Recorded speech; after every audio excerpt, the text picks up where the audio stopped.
moi, j'aimerais que tu nous parles de management et de la façon dont tu embarques tout le monde dans cette, dans cette grande transformation de la grande distribution. Et tu as dit, je l'ai lu, donc tu as dû le dire, on veut lancer une grande dynamique plutôt que de mener un combat. Donc je sens que c'est positif. Vas-y, explique-nous. Bon, d'abord, dans ta question, tu as embarqué tout le monde. J'ai l'humilité de dire qu'on n'a pas encore embarqué tout le monde. Bon, et je pense qu'il y a des exemples, il y a beaucoup d'exemples dans la presse actuellement qui montrent qu'on n'a pas encore embarqué tout le monde. Mais quand tu m'as posé cette question-là, j'ai réfléchi, je me suis dit quelles sont les 5 choses que j'ai apprises, et que j'ai apprises d'ailleurs au contact de Jérôme Bédier, qui est là aujourd'hui. Qu'est-ce que j'ai appris pour embarquer tout le monde? La première chose, je pense que c'est de connaître exactement le métier. C'est-à-dire qu'on est amené à aller... Alors nous, le métier, c'est vraiment en magasin, mettre en rayon, etc. Donc vraiment connaître les choses les plus basiques possibles. D'ailleurs, c'est la raison pour laquelle souvent j'ai un produit dans la main, pour montrer qu'en fait, il faut connaître exactement ce qui se passe, mettre en rayon. Et la raison, c'est que souvent, quand je propose un projet, il y a tout un middle management qui me dit que c'est pas possible. C'est pas possible, c'est pas possible, c'est pas possible, c'est pas possible. Et en fait, on se rend compte que si on connaît bien ce qui se passe dans les magasins, il y a beaucoup de choses qui deviennent possibles. Donc, mon premier point, c'est de se dire, d'abord, de vraiment s'intéresser au métier, d'aimer nos collaborateurs, tous les types de collaborateurs, nos clients, etc. etc. Donc, c'est le premier vecteur de changement. Le deuxième, je pense, c'est d'être convaincu, d'être sincère. D'avoir une... Je pense que, et beaucoup, et de Sandrine, c'est quand elle parle j'allais dire, je sais la marque, je me souviens plus juste, mais... C'est sincère. Non, mais on sent une sincérité. Dès que tu es en rendez-vous, il faut que ce soit sincère. Donc, il faut choisir la bonne personne. C'est un savoir-être. Je pense que tout le monde ne peut pas l'être, j'en sais rien, mais c'est d'abord une sincérité, une vraie conviction à réussir à partager. Le troisième point, et ça c'est cher à ce qu'on a toujours enseigné Jérôme, c'est le projet doit être bon. C'est-à-dire que nous, et là je pense que tous les patrons de la RSE ici reçoivent énormément de projets. Et bien les projets, ils ne sont pas bons. Et les projets, ça adhère pas. Dès que vous en parlez, vous sentez que les yeux, vous les perdez. Vous voyez, par exemple, quand j'ai mon concombre, là, que j'enlève le plastique, tout le monde trouve « Ah ouais, ça c'est bon ça ». Tout le monde trouve qu'il faut enlever le plastique du concombre. Quand j'enlève le plastique de la banane, tout le monde dit « Ah bah oui, non mais pourquoi on a mis du plastique sur le concombre à la banane ?» Oui, mais enfin ça, c'est des exemples un peu simples et évidents, mais là où moi je trouve que c'est courageux, c'est quand tu as dit « C'est qui le patron ?» Tu as été un des premiers à trouver que c'était un bon projet. Ou Loop, tu as été un des premiers à trouver que c'était un bon projet. Mais qui aurait dit bah, « Attendez, j'ai une idée, je vais mieux payer les producteurs. Ouais, qui m'aurait dit « Mais c'est con comme idée ça ?» Non, mais il fallait qu'un premier distributeur s'engage.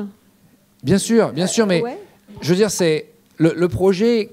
Quand tu l'expliques en quelques secondes, tu dois voir dans les yeux de l'autre que le projet il est bon. Et ça, malheureusement, que tu ne vois pas toujours. Cet après-midi, j'avais un rendez-vous. Ça ne marche pas. Et dans les yeux des gens autour, tu vois que ça ne marchera pas. Et donc, dans ces cas-là, tu dois faire un tri. Et le tri, tu ne le prends pas. Donc, d'abord, prendre les bons projets. Ensuite, il faut collectionner les succès. Il faut les petits succès, les tout petits succès, voilà, il faut les collectionner, il faut aller vite. J'ai entendu tout à l'heure un projet de 12 mois, mais j'ose même pas en parler, un projet de 12 mois. Un projet de 12 mois. Non, il faut aller vite, il faut être tonique, il faut aller vite, il faut montrer que dès que nous, on passe par nous, etc., ben, c'est 1 mois, c'est 2 mois, même si ce sont des petites choses, même si c'est pas beaucoup, voilà, il faut aller vite. Tu crées les conditions du succès. Si ça marche 1 fois, 2 fois, 3 fois, 4 fois, ça remarchera et ça va vite et tout le monde te fait confiance pour le fait que ça marche. Oui. Parce que tu ne vas pas les embêter pendant 12 mois à revenir, etc. Tu as réussi à capter une énergie. Ensuite, il faut, et ça c'est peut-être particulier à notre secteur, il faut être un peu le premier. Quoi. Bah, oui, c'est ce que je voulais dire. Ce qui est bien, c'est d'être le premier. Ouais. Par exemple, quand la loi te l'impose, il faut déjà l'avoir fait avant. Tu vois, par exemple, les assiettes jetables, la vaisselle jetable, je sais que voilà, la vaisselle jetable, la loi te l'impose, tu n'es pas le premier. J'ai pas senti chez nous une grande émulation sur le sujet. Dommage, parce que la loi te l'impose. Par contre, quand il faut lancer l'ensemble des œufs hors cage ou faire du sexage innovo, connaître le sexe dans l'œuf, là, tu es le premier à le faire, tu mets le drapeau, et là, tu sens une grande fierté dans nos équipes, et tu sens qu'il y a une émulation qui se crée, et c'est beaucoup plus simple. Donc je dirais... être innovant et... Non, mais Bertrand, sexage innovo, j'interviewerai Fabrice, Bertrand. Je ne sais pas si vous savez bien ce que c'est. Tu les as perdus, ouais, vous allez voir, il y aura un questionnaire. Et puis quand même, il y a quand même quelque chose de très important, c'est aussi ce qu'on a construit avec Jérôme, c'est d'avoir une gouvernance Il y a un comité RSE qui a été créé, il y a une raison d'être chez Carrefour, de sentir que c'est un peu la méthode de la pince, quoi. Ça veut dire qu'il y a le projet qui vient du terrain. Non, c'est quoi la méthode de la pince? Qui sait ce que c'est que la méthode de la pince? Parce que toi, tu sais pas le sexage des poules, enfin des œufs, mais... C'est quoi? C'est quoi? La méthode de la pince. Je pensais pas à cette pince-là, ouais. Non, vas-y. Celle-là comme ça, là. Non, je pensais plutôt de se dire, voilà, le projet vient du terrain.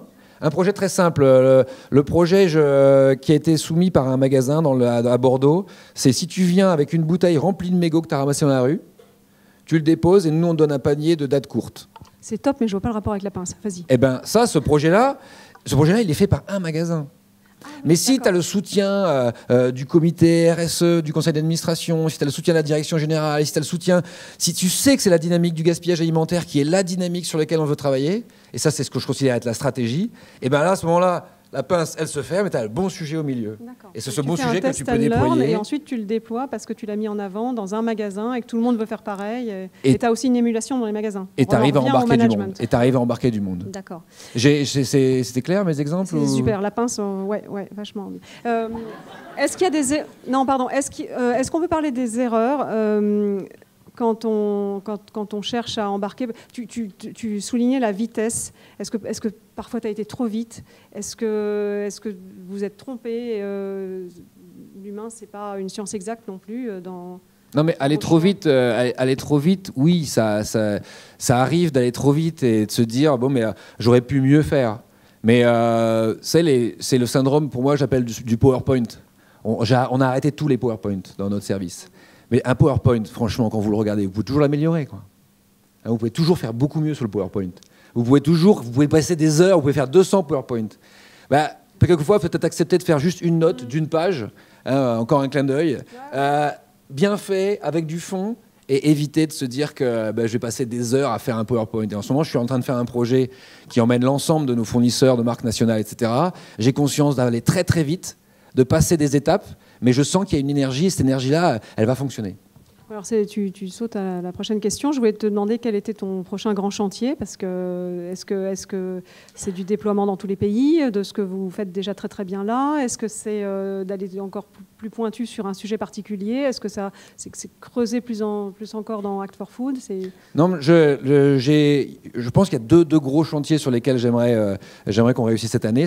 D'abord, c'est de réussir à emmener nos salariés, de les emmener tous de manière... Pour l'instant, on a fait une démarche de stratégie et je pense que nos équipes en magasin qui sont en contact de nos clients, elles n'ont pas encore bien saisi ce que l'on voulait faire. Ça, je pense que même les clients, s'il y a des clients de Carrefour ici, faites le test, posez la question. Bon, alors pas trop méchante, mais pas le sexage innovo. Mais à nos salariés, vous allez voir qu'on a encore de l'hésitation. Ce que j'aimerais, c'est que dans tous nos magasins, ce soit simple de dire, nous, chez Carrefour, on ne vend plus d'œufs, de poules en cage. Mais attends, parce que sur les réseaux sociaux, on voit vos salariés qui parlent, oui, c'est mis en scène. Enfin, on en a quand même 380 000, donc ceux que tu vois, c'est ceux qui sont sur les réseaux sociaux, etc. Mais, donc on a créé un programme qui s'appelle Super Héros, et qui fait appel au volontariat dans les magasins et dans tous nos magasins du monde. Et ce programme, c'est un programme d'intrapreneuriat où, par exemple, dans le nord de la France, à Aire-sur-la-Lys, c'est quelqu'un qui met en rayon les fruits et légumes. Il voulait être cuisinier, lui.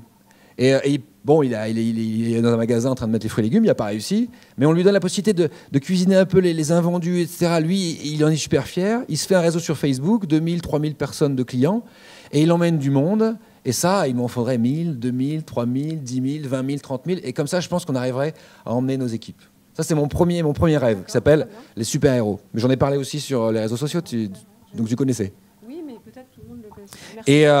Et le deuxième, c'est qu'il nous faut aller beaucoup plus vite. Je pense que là, je vais rejoindre un des discours de Fabrice.